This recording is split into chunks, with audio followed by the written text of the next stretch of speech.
quelques semaines à peine après la rupture de Guillaume Canet et Marion Cotillard, s'y autour d'un autre couple français bien connu du grand public d'être victime de rumeurs de séparation.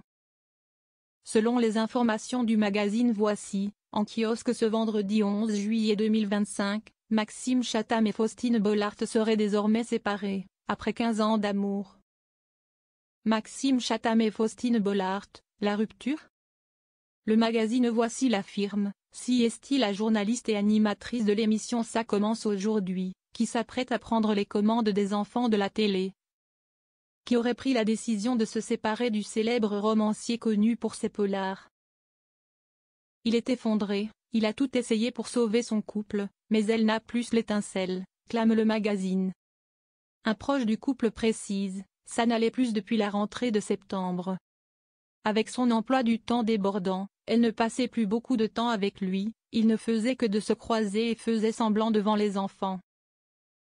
À l'heure actuelle, les principaux intéressés n'ont toutefois pas réagi aux affirmations du magazine People, même si l'information s'est répandue comme une traîne de poudre. 15 ans d'amour pour Faustine Bollaert et Maxime Chatham. Le romancier et la journaliste ont fait connaissance en 2010, alors que Faustine Bollaert animait une émission sur Europe 1, dans laquelle elle a reçu l'emblématique romancier.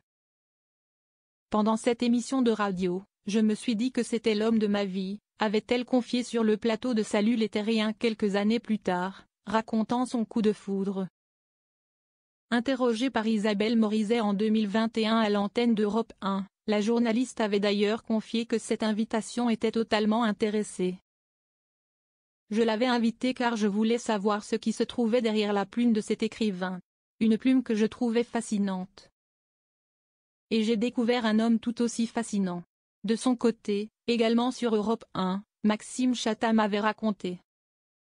On se faisait du rentre-dedans à l'antenne, à dire qu'elle rigolait à mes blagues nulles, et je pense que j'avais un sourire extatique.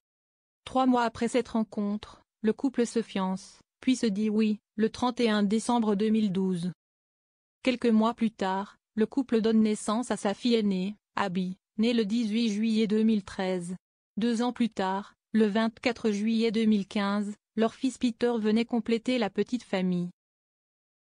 Pendant les 10 années qui ont suivi, le couple a enchaîné les déclarations d'amour et marques de soutien sur les réseaux sociaux. Selon les informations de Voici, ils auraient toutefois décidé de rester en bons termes malgré la rupture, pour le bien de leurs enfants.